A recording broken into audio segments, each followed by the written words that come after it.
номер 89 IT мектеп лицейінің қазақ тілі және әдебиеті пәні мұғалімі Барболова Қалбике Қалмырзақызы. Педагогикалық идеялар панорамасына ұсынатын сабағым 6 сынып қазақ тілі, тақырыбы Түркістан.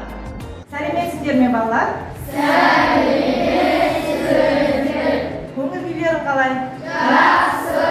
Жақсы, отырамыз балалар. Бүгін сабағымызды бастаймыз балалар, бүгін қазақ тілі сабағы, оқулықтарымызды алып, оқу құралдарымызды дайындап отырамыз. Оқушылар, назарымызды тақтаға саламыз. Бүгінгі тақырыбымызды сурет арқылы болжаймыз. Өте жақсы балалар. Бүгінгі біздің тақырыбымыз Түркістан. Сабағымыздың мақсаты оқылым стратегияларын қолдану, яғни комментарий жасау, іріктеп оқу, диалог арқылы сабақтың мақсатын ашамыз. Жаңа тақырыптардың ішінен бірге жазылатын, бөлек жазылатын және дефис арқылы жазылатын сөздерді анықтап, орфографиялық нормаға сай етіп жазамыз. Оқушылар, тапсырма бойынша сендерге топқа бөлдім бүгін тақырып бойынша. Енді қазір әр топ бірлесе отырып берілген тапсырмаларды орындайды. Яғни тақырып бойынша мәтін беріліп жатыр сендерге. Бірінші топ тақырып бойынша комментарий жазамыз.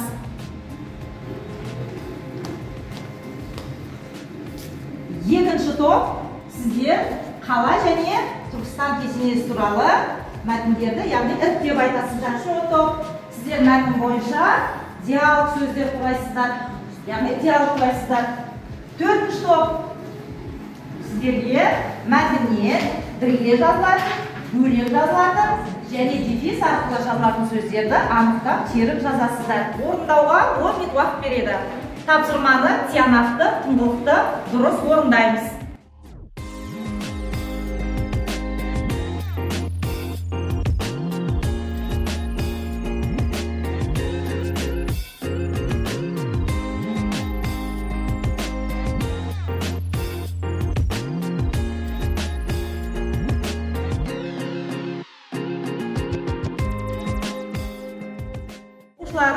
Уақытымыз аяқталды. Тапсырманы орындап болса, кезекпен тақтаға шығып, тапсырмаларымызды түсіндіріп өтейік. Қазір бірінші топтан кім дайын? Балауса Әсем келе ойындар.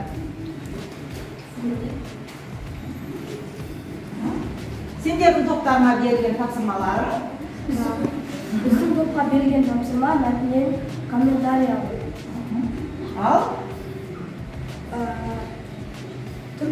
Түркістан қазір адам танымастай өзгерді. Яғни зәулім ғимараттар салынып, кітапхананың орнына зәулім ғимараттар салынды. Және де Түркістаннан біздің ғұлама оқушыларымыз білім алған, Түркістан кітапханасынан біздің ғұлама оқушыларымыз білім алған. Яғни Әбу Насыр әл-Фараби, Жүсіп Баласағұни, Ахмет Игоники деген ғұлама оқушыларымыз білім алған. Бұрынғы ежелгі Түркістанда Түркістанға адамдар атпен, түйемен барып зиярат еткен. Ал қазір Түркістанға туристер еліміздің Түркістанның тарихын білу үшін келеді. Балалар, екінші топтың тапсырмасы мәтіннен алдымен қала туралы, одан соң кесене туралы ақпараттарды іріктеп оқу керек. Жақсы балалар, ал кім дайын? Заңға ұлжалғас. Түркістан оңтүстік Қазақстан облысында орналасқан. Қазіргі таңда Түркістан облысы болып саналады. Түркістан 5-6 ғасырларда іргетасы қаланған. Түркістан ол Қаратау мен Сырдария өзенінің ортасында Ұлы Жібек жолының бойында орналасқан. Қазіргі ерте заманда Түркістан Шахбар деп аталды. Ол мұсылман діні қабылданғаннан кейін қала Яссы деп аталды. Қожа Ахмет Яссауи кесенесі 14 ғасырдың соңына қарай тұрғызылған архитектуралық ғимарат. 1396 жылы Орта Азияның билеушісі Ақсақ Темір Қожа Ахмет Яссауидің ескі мазарының орнына жаңа кесене салу жайлы бұйрық беріледі. Орта ғасырда бой көтерген ең керемет сәулетті өнерінің бірі саналатын аталмыш кесенеде қазақтың 21 хан жерленген деседі.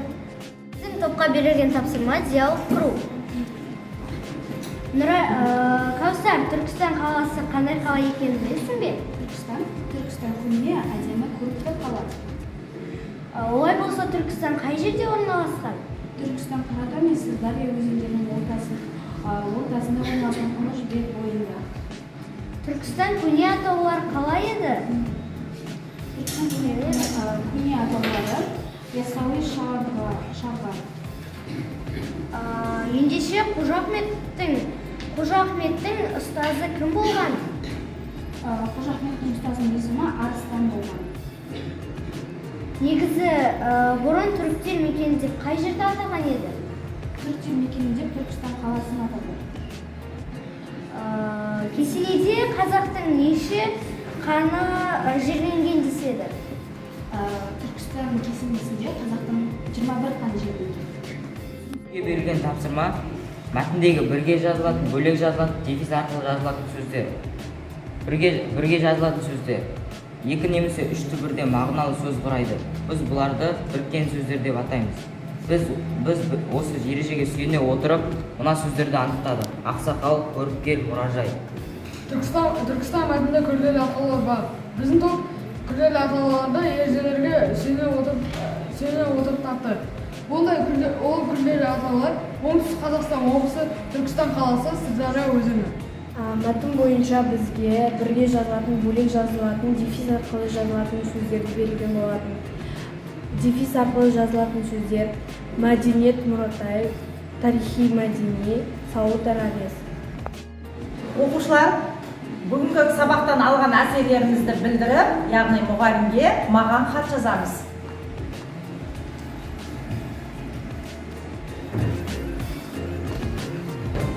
Аламыз.